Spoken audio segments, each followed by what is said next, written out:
and welcome back to Disappointing Turtle. I'm Creed, and if this is your first time here, don't forget to subscribe and click the notification bell. So I've got something a little bit different for you guys, and I've got a few episodes, if you want to call it that, on pretty much the same topic, and it is Guns of Glory versus King of Avalon.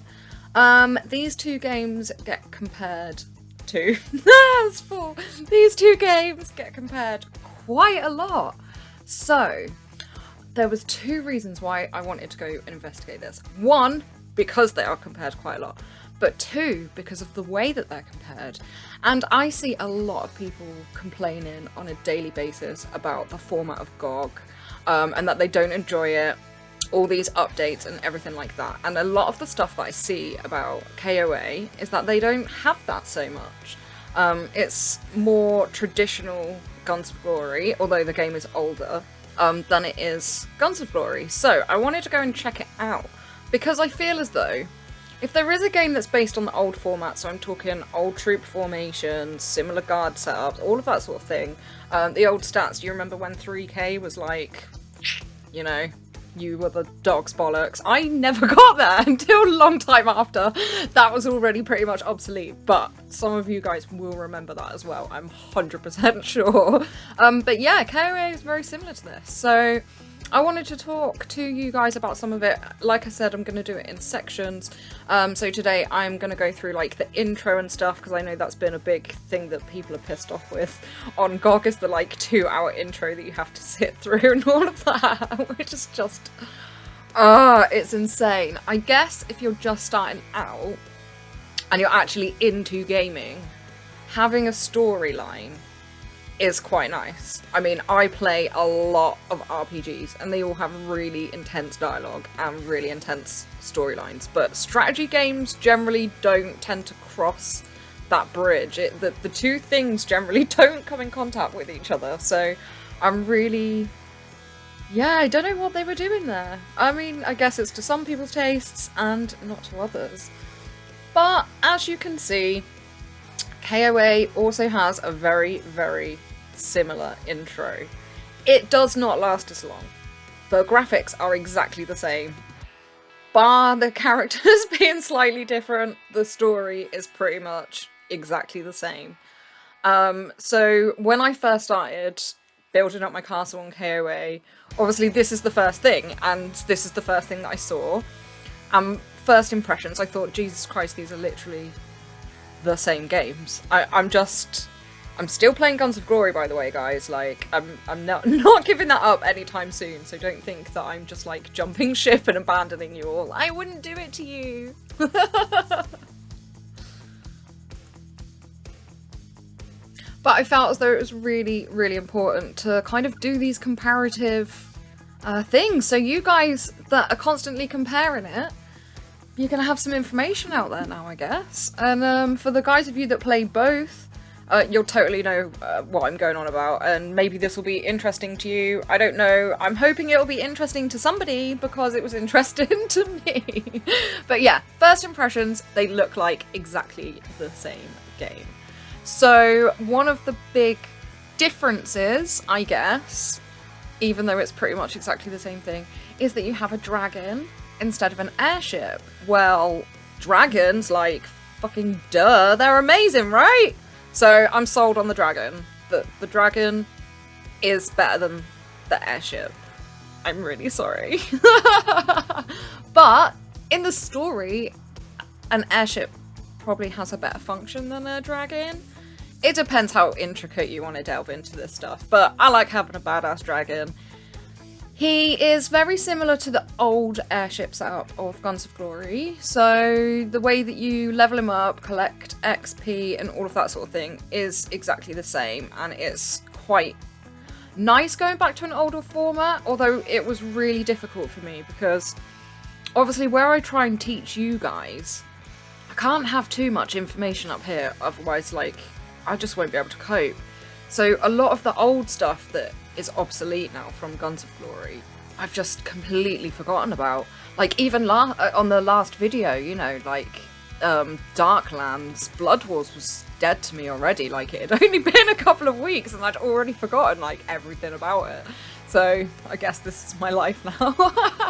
But I had to retain the information that I've replaced with Guns of Glory and search back into the depths of my brain to how I used to play Guns of Glory and be able to apply that to KOA, which was quite interesting for me. It was a bit of a learning experience, and I was very lucky to end up in an alliance with like really kind of helpful people as well, because I had a ton of questions, as you can imagine. I'm constantly asking shit or coming up with ideas of how to do something easier, cheaper and faster. But yeah, they were all really, really great. And I told them what my intentions were at the beginning, you know, like I want to do some comparative videos and then maybe later on start implement some King of Avalon games. I'm not sure yet. We'll see where that will be going. We'll see how well you guys like these ones first, I guess. So one of the other things that I really wanted to look at while starting at this castle in Kings of Avalon was basically how quick you could level up using the beginning sort of storylines and the beginning quests and stuff that you get. So I started another farm on Guns of Glory as well, because I thought that really the only fair way to do it was to play both accounts the same amount of time roughly and try and build them up together. So that is what I started doing. And I will say that KOA, you can build up a lot quicker. There's not as much substance to it as Guns of Glory, which you can take however you like, but there just isn't. There's not as much stuff to do. You have less buildings to build. The stronghold, which is what you have in KOA, the setup is very, very different to the castle in Guns of Glory.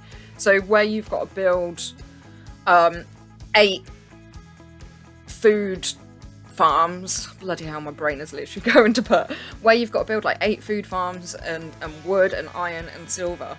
You just have one of each in Kings of Avalon, which I prefer it. It was a bit odd because I'd very quickly leveled up my buildings, which I wouldn't normally do because you obviously leveling those farms up is part of the quests in Guns of Glory, and it is to a degree as well, but where in Guns of Glory you have level up 4 hospitals to level 20, you only have 1 hospital in Kings of Avalon, so you don't have those little bits. So it's more focused on hitting monsters, which is obviously the equivalent to beasts. But generally it was easier, and I heard a lot of people were saying that KOA was more expensive than GOG. And it kind of is, but it also isn't. But I'll go into that with you guys in another video, because I want to explore that a little bit more. I don't think that I'm in kind of far enough. And as you guys know, I don't like to spend money. But possibly for experimental purposes, I feel as though I can be forgiven. And I will need to spend a little bit, especially on the packs, because I want to know, there's a couple of differences that I've noticed just straight off the bat. Again, I will go into those later on. But I want to know if you're getting more buck for your bang, and see kind of how that goes. So, as well as having only one of each building type inside your stronghold, you still gain in resources just as quick as what you would in Guns of Glory, because what you actually have is outside in your hive. They have separate mines that once they're within your hive territory, which is freaking huge, by the way. I'll go into this again in another video. It's a bit mental. But once they're in your territory, you claim resources from them. They just like generate it. And then it's timed, but every so often you go into territory and you click a claim tab, and it puts your resources into your not into your items, but onto your top bar. And you can actually generate quite a lot from that, and obviously the more of these mines and farms that you have within your territory, the more it generates quick, and also it generates for people gathering as well, not just inside the hive, but also outside of the hive, which I thought was absolutely excellent. And you also get the insta-yield, the same as what you do in Guns of Glory. So I prefer that format. It's quite nice, and it establishes a nice alliance bond as well really early on, because you need to encourage people to do stuff so that you can benefit from it as well. So whereas with Guns of Glory it's a little bit, you're on your own for like the first couple of days. You don't really need anybody apart from, I think there's a help quest that obviously you need to be in an alliance for, and there's a contacts quest as well, which is helpful to be in alliance for, but not absolutely necessary, because you can add contacts off of the kingdom chat. So yeah, at the moment it's all quite interesting stuff, and I'm liking where it's going, so I'm hoping, obviously I'm trying to keep videos to like my new kind of format, so I don't want these little bits to be too long. I don't want to bore the shit out of you all. So I think that's as much depth as I'm going to go into for today, and then I will pretty much pick up from here in the next one. But yeah, we've got the third degree with Creed next, so enjoy. This is the third degree with me, Creed. And this is the part of the show where I have a little wine. So I've done kind of two maybe insequential things the last couple of times. I guess this one's a little bit more serious, I don't know. But guys, please read your fucking mails. Like, it really angers me. The amount of posts and stuff that I see of people being really, really aggressive, and all they got to do is read their mail. And then they've got all the answers. Please, please read your mail. Whether it's Alliance mail, Kingdom mail, mail from GOG, more importantly, because the amount of you that are like surprised when changes come along, which, yes, we all get really overwhelmed with the constant upgrades and stuff, but we are told in advance, like we do get mail telling us kind of what's going to happen in the next update and stuff, and people just don't read it. And then when something changes, they're infuriated that it's changed and that they don't know how to do it. But one, GOG supplies you with all of the information on the info button anyway. Always. They always have done that. It's in news, and then it goes into recommended if it's vital to basically the well-being of the game. It tells you exactly how to play each segment of the game, everything. That it's really good like that. I've pointed it out in other videos before, and it's really, really helpful tool, but people just don't utilise it. But I find as an R5, I will send out mails, especially in regards to events. Now, my alliance it's an old alliance now. It's getting on a bit, you know? We've had the same events pretty much at the same time for a really, really long time, and people still get confused why they've got no shit left at Raid. Now I know other people do it as well, and I know it's really, if you've got a busy life, it's really, really easy to forget, and I've got some casual players and they're just important to me as everybody else, but the same shit happens every fortnight, or bi-weekly to you guys that are not British, because I've said fortnight a few times and nobody knows what the fuck I'm talking about. It means every 2 weeks, so I'm just putting that out there now. But yeah, and on sort of like the Facebook page as well, the official page, I know I go on about it a lot, but genuinely, if any of you are members of it, you will know what I'm talking about. Some of it's really interesting shit to read. I go on there a lot because I like to help people and answer their questions, because I'm a helpful person and probably a little bit nosy as well, so I go on there quite a lot. So I will talk about it quite a lot because some of the stuff is very juicy. We've got girls and Team Escher have both got accounts on there recently. At first I didn't think that it was them, but the more it goes on, I'm pretty convinced that it is actually those guys now. And I would love to do interviews with both of them, so now that maybe I have a form of contact without having to go through the game, which I've tried to do, but nobody accepts my friend request. Now I've got another way of potentially being able to reach out to them, so hopefully I can make that happen. That would be freaking awesome, right? But ultimately, yeah, guys, please, please, please, please, for the love of God, read your mail. I completely understand that sometimes there's translation issues, but just message your R5 or your R4, whoever's mailed you, and just say, look, I literally have no idea what the fuck you're talking about. Please, could you explain it to me in a way that I will understand? And most people will oblige to that, and if they don't, then get another R5, because that's just ridiculous. Anyway, rant over. This is where I answer all your questions, little bit of banter, psych! So the question that I would like to answer this week is Guns of Glory dying? No, it's not, guys. It's really not. It's a really weird industry, but essentially, even if they didn't make any money from it, it could continue. It's one of these markets that will just always refresh, because gaming sort of like never dies. I mean, I still get out my Game Boy every now and again and play Pokemon or a bit of Donkey Kong, whatever takes my fancy at the time. So these things honestly will just continue forever. It will last as long as the developers want it to, and ultimately they will charge as much or as little as they want. Yes, of course it does cost money to run applications, but plenty of games do it without having any charges in the background, and they do that through advertising. So it is an entirely possible thing, but I think while Guns of Glory can continue making money, they will obviously continue to do that. It's a business at the end of the day.